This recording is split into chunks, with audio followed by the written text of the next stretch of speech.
All right, today is Change the Transmission Fluid Day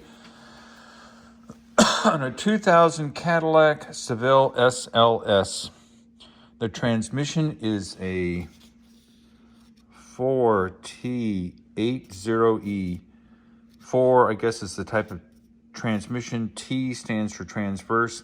80 is a GM code for the amount of torque it will handle. Apparently, it's the highest torque-rated version of this transmission. And I think E means it's electronically controlled. Don't count on it. So as you can tell, like always, I have the information on how to tighten the transmission pan. Also, the seal, the transmission pan seal here, which I bought off of Amazon. It's an AC Delco. Plus the filters. They're not much of filters. They're basically screens, I think, to catch the big stuff. I don't know what these are for, but I'll find out. And then I got the Dexron 6. The car came with Dexron 3. That's no longer made. GM doesn't even approve it anymore. So apparently the substitute fluid is 6. I've got 2 of these. People say it takes about 7.5 quarts. This is 4 quarts, obviously. And it will take a 10 milliliter socket to take these bolts off. I've already loosened them. What I'd like to do, if I can, I've never done something like this, is loosen the front and have it drip down into the pan so at least I can collect a rough volume. That's the plan. It looks like it's going to be pretty straightforward. It is a sequence event for tightening it. If you look at both these instructions, which are impossible to read, these which are easy, it's a 3-step procedure.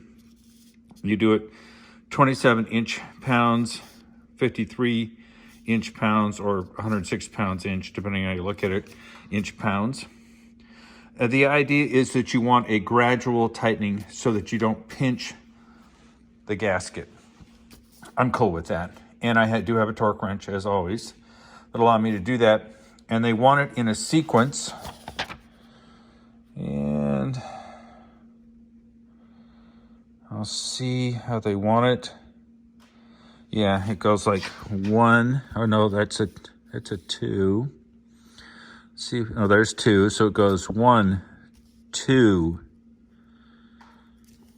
And I'll have to blow this up. Where's 3, 3, 4, 5, 6 is, oh, there's 5. And then we get 6. Then we get 7. Then we get 8. And then we get, there's 7. Well, I'll have to blow this up on my phone because it's really small. So this is the bolt torque sequence.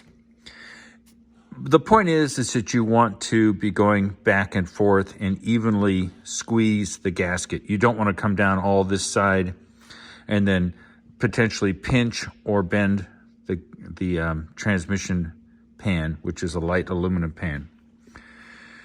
So I hope this helps. Since I can't record and drain at the same time, I will put the phone down and we'll go from there. All right, so far, success. Just to let everybody know, I wear protective eyewear. You do this without protective eyewear, you're being silly. I just stuck this in here. I loosened all the bolts, more on this end than on the other ends, and gently hit it and cracked it, which caused the gentle but copious flow of fluid. Now, of course, is the fluid perfectly clean? No. But is it dirty? A little bit, but a little bit of stuff in it. And we'll just let this drain. I'll adjust it so I catch the fluid so I can measure it. I'm that kind of guy. And it looks like it's going pretty well. And I'll just let it drain. Now, obviously, you can tell from looking at the fluid here that it's still pretty pink. It's not black, it's not got a bunch of junk in it. So the end result is I'm changing the fluid early. Car only has, what, 19,000 miles, so it's unlikely that it's bad. It is a dry sump design, meaning that you can't use the dipstick up above to measure how much is in it unless the car is running, which is true with most transmissions, but in this case, the actual hole where you measure the fluid level is empty, which gives you the illusion that, oh, I'm low on Dextron fluid, but you're not. It needs to be running. So we'll just let this drain for a while. No hurry. I'd like to claim credit for the idea of just popping this end open, but I don't think it's unique to my skills. I think all mechanics do that. Give them a controlled drain. And it smells okay. I guess the car wizard likes to lick this stuff. I can't imagine ever wanting to do that. There's enough chemicals in the environment that I don't need to actively ingest more, especially from a machine like this with God knows what in it. So we're changing the fluid. I'll let this drain until I'm happy. I will then take the pan off and clean it. And then I'll show you where these filters are. A lot of people reuse those filters. I figure the car is 22 years old. It's been heat cycled. I don't know, not a lot, but why leave a 22-year-old piece of plastic inside a transmission if you're going to go to the trouble, expense, and time to drain it? Why not just replace these two filters? It makes sense to me. Now, I spent about 70 bucks on the 8 quarts. There's 4 quarts here. I think this cost me about 50 bucks ballpark. So I'm going to change the fluid, not completely, of course, because no one ever changes fluid completely. Because I think it holds around 13, 14 quarts. I'm only going to put in 7 or 8 quarts. But the idea always is to refresh the additives in the fluid that keep it running well. Now, obviously, for 100 and some bucks, I could do this again in a year. And so if I have, let's say 14 quarts, I put in 7, that's a 50% flush. Drive it for the season when the season starts, and then drain it in the fall. And I will have a 50% dilution. Then I'll go to 25% because 50%. Second time, it'll be 25% left of the original fluid. Some people actually run the tranny and blow it out the transmission cooler. That sounds like too much work to me. I'm not dealing with a car that's in critical condition. It's got nice, still viable fluid. The tranny shifts well. You know the car is delightfully pristine. Yeah, oh, it's so much fun. Now, obviously, this is not hot. I don't do hot drains. I just don't understand the reason for doing hot fluid drains. Unless you're, of course, making a living at it. Then you'd probably pop the whole pan down and be done with it, make a little mess. So I'll be back. Bye.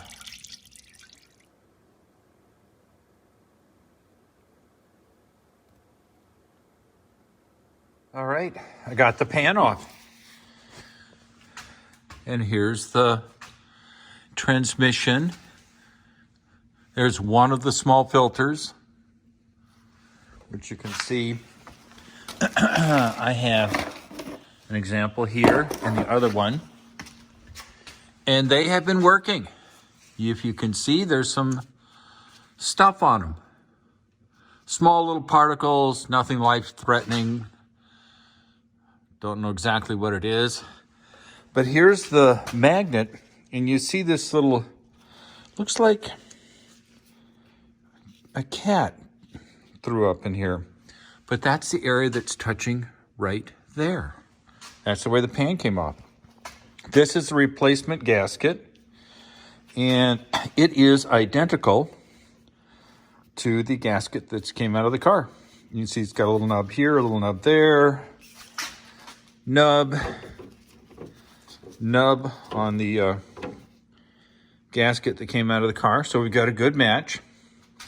The pan looks pretty clean otherwise. I'll use some brake clean. Nothing much to clean here. It looks pretty good. And this is the fluid we got in. It came to about that level.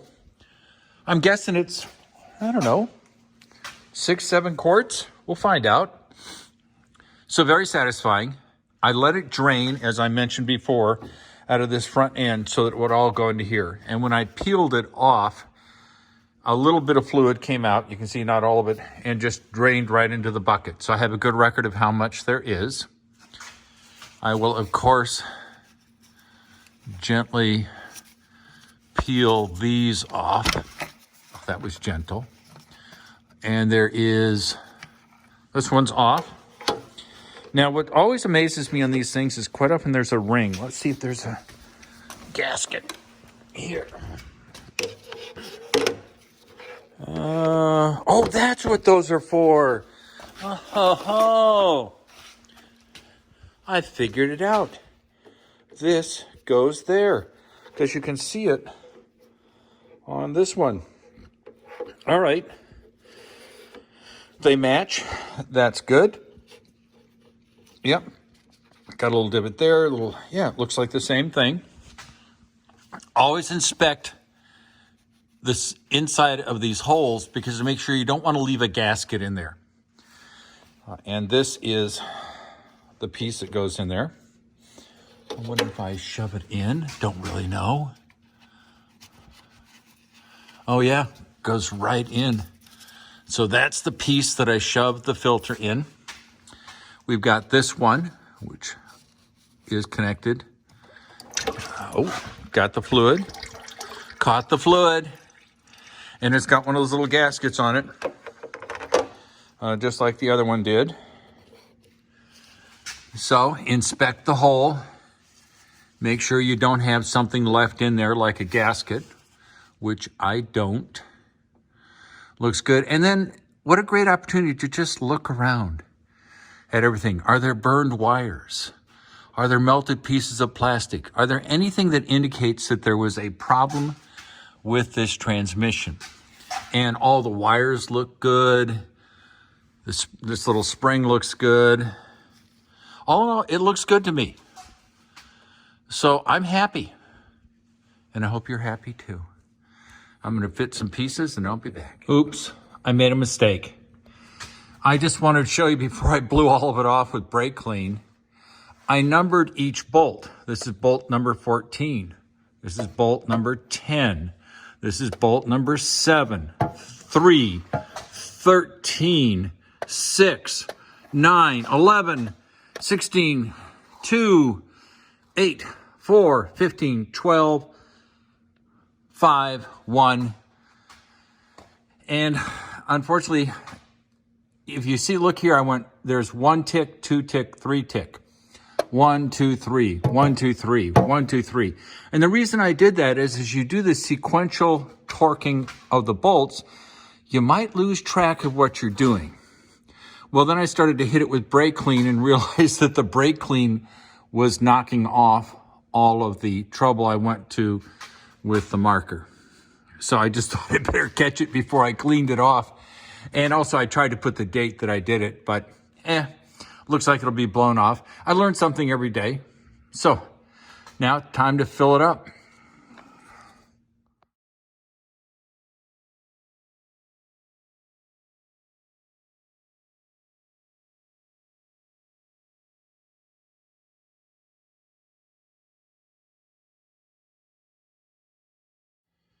All right, now it comes time to fill the transmission. Realize this is a 4 Tango 80 Echo. Now this is the dipstick which I pulled out of the trans fluid reservoir. Now since it's a dry sump system, the only way you can check it is with the engine running. Now hopefully you can see on this that there is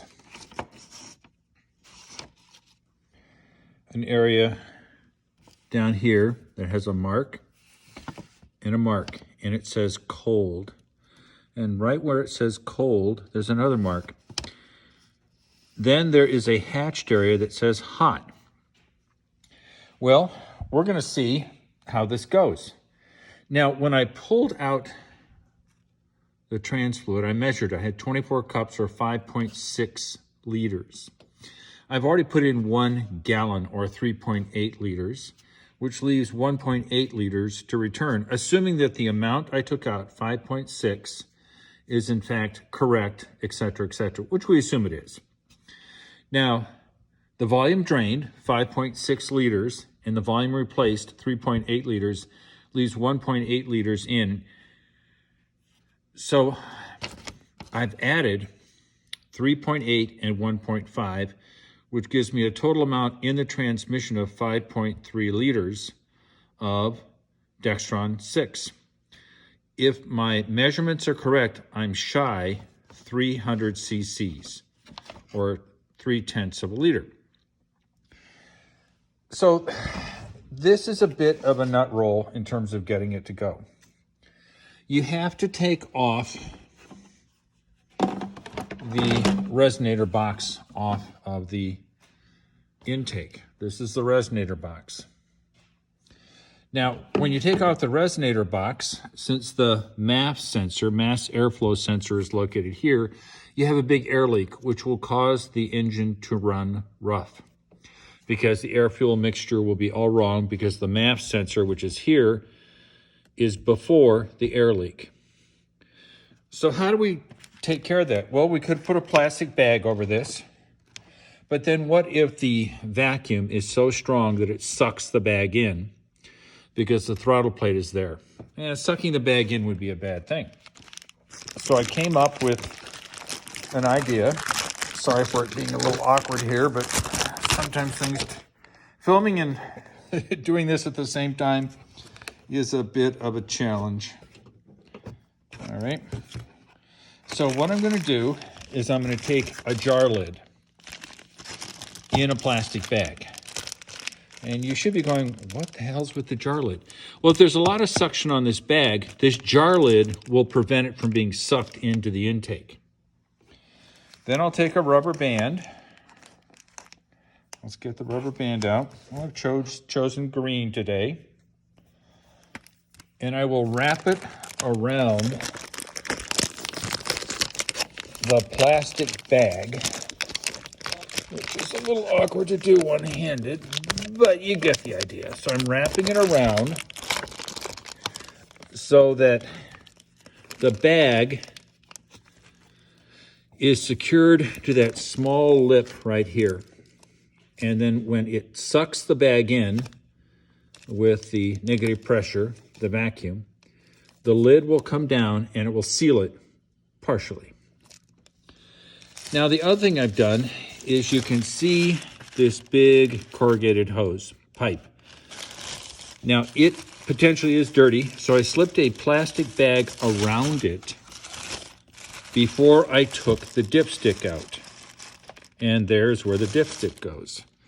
I've already shown you the dipstick because I don't want dirt from this hose getting into the transmission.